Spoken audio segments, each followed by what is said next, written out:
Ce yoga des hormones a été créé par Dina Rodrigues, une thérapeute brésilienne diplômée en psychologie et en philosophie à l'université de Sao Paulo.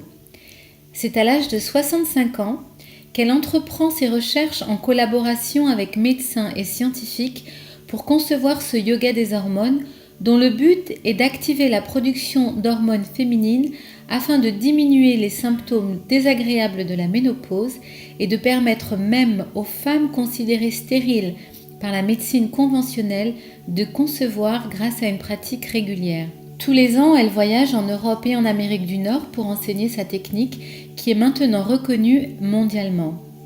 Dina a aujourd'hui 91 ans, c'est une femme souriante, radieuse et lumineuse qui ne fait absolument pas son âge.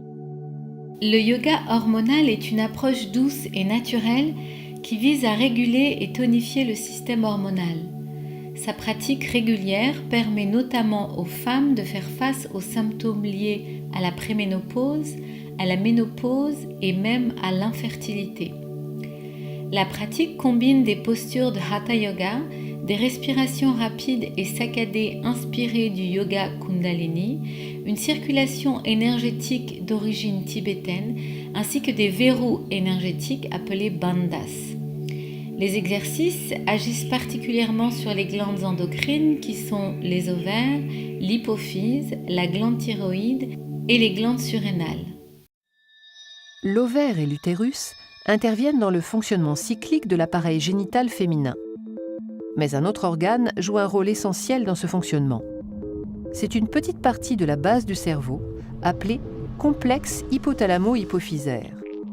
Il est constitué de l'hypothalamus et de l'hypophyse. L'hypothalamus produit une hormone appelée GnRH, qui agit directement sur l'hypophyse.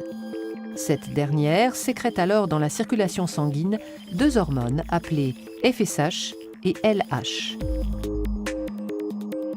La FSH est surtout sécrétée durant les 14 premiers jours du cycle.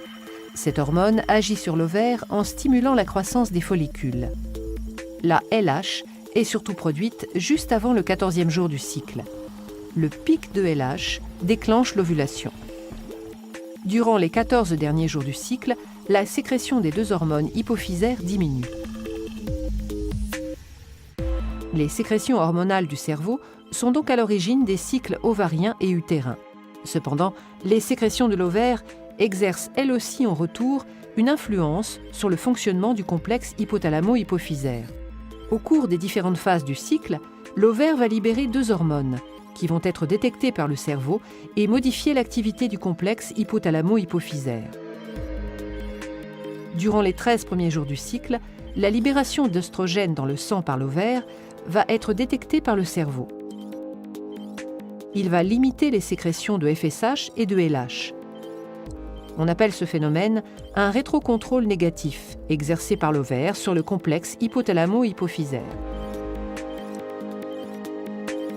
Juste avant l'ovulation, la sécrétion d'œstrogène par l'ovaire atteint son maximum. Sa concentration dans le sang est alors détectée par le cerveau qui va réagir d'une manière contraire à ce qu'il faisait jusque-là. La sécrétion de LH et de FSH va augmenter très rapidement.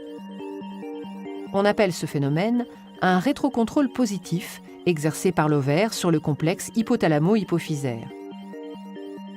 Il est indispensable à l'ovulation qui a lieu le 14e jour. Les 14 derniers jours du cycle, l'ovaire exerce à nouveau un rétrocontrôle négatif sur le cerveau en sécrétant la progestérone.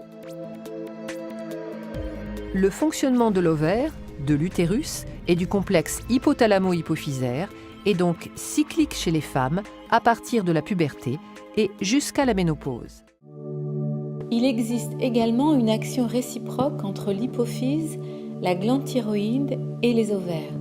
L'hypophyse sécrète l'hormone thyrotrophine qui, à son tour, va stimuler la libération de la thyroxine.